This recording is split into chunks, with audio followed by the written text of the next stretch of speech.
Got my 22 Grendel back out again. Working on a little bit of load development. Using Stayball 6.5 powder, Starline brass, 85.5 grain burgers. So while you're out doing some work, it's a good idea to take notes on what you're up to. So the barrel is a 24-inch Bart line. It's a 1-in-7 twist. The primers are Federal small rifle match primers. I'm shooting 60 thousandths off the lands, and at 31 grains we're hitting 2798. 15.3 is the SD. Had a max of 2,811 feet and a low of 2781. So not too bad.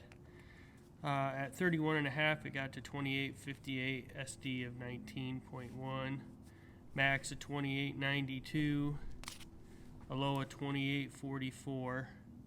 And at that point, I seen no pressure signs. The brass looks really good. I don't have any concerns. At 32 grains, I had a few burrs kind of rising. I adjusted the gas system down on the gun because it was feeling a little overgassed, and that should actually solve some of that because it was pretty violent. And so at 32 grains, I got 2908, an SD of 16.6, a max of 2931, a low of 2891. And then at 32.5 grains, I feel some burrs a little bit. One was pretty good. I hit 2943, an SD of 21.8, a max of 2973, a low of 2914, and at 33 grains, it's a no-go. It was definitely at pressure. So. But I did get 2994 velocity, SD at 19.4, a max of 3024, and a low of 2974. So, I mean, you're right on the bottom end of a 22 GT with that last load. So, if you had it in a bolt gun, you might be able to do it, but not in a gasser. The gasser, you're gonna start shearing some lugs off your bolt. But I was kind of impressed with Stayball 6.5, so it actually got us to where we wanted to go. The overall length was 2.3115 to the jam inside my lands, and so I ended up loading it to 2.24 to the tip, so just a little bit under the overall length of like a 223. Fits in the magazines really good, so I didn't have any concerns there.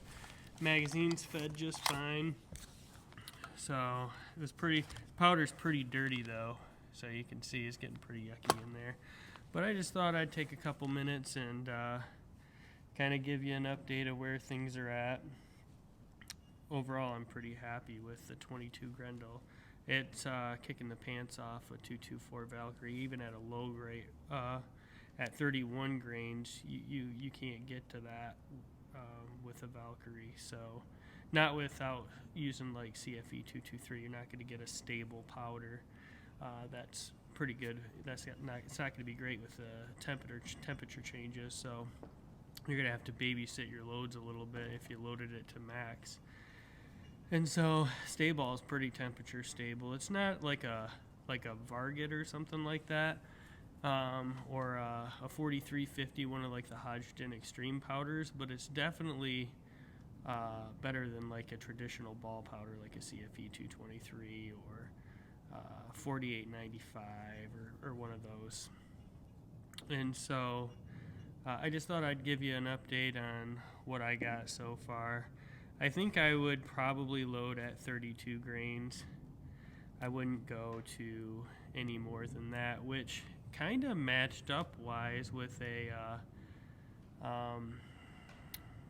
22 Nosler. So I actually used 22 Nosler data to get this, which they're really similar to capacity, except you got that rebated rim on the 22 Nosler, which caused it to have short brass life. I think if you loaded to those max pressures, though, you might have something bad happen. But I'm not giving you this information for you to use at your to load in your gun and shoot. It might not be safe. It's just as safe-ish in my gun, and so use at your own risk. But I just thought I'd give some people an update on powder, and I think that's what I'll be running in this gun is stay ball. And SD is 16.6. That's plenty good for PRS. So it could be probably a pretty big problem if you're a bench rest guy or shooting F-class, but this cartridge isn't for that. So take it easy. I hope this helps you, and we'll talk to you later.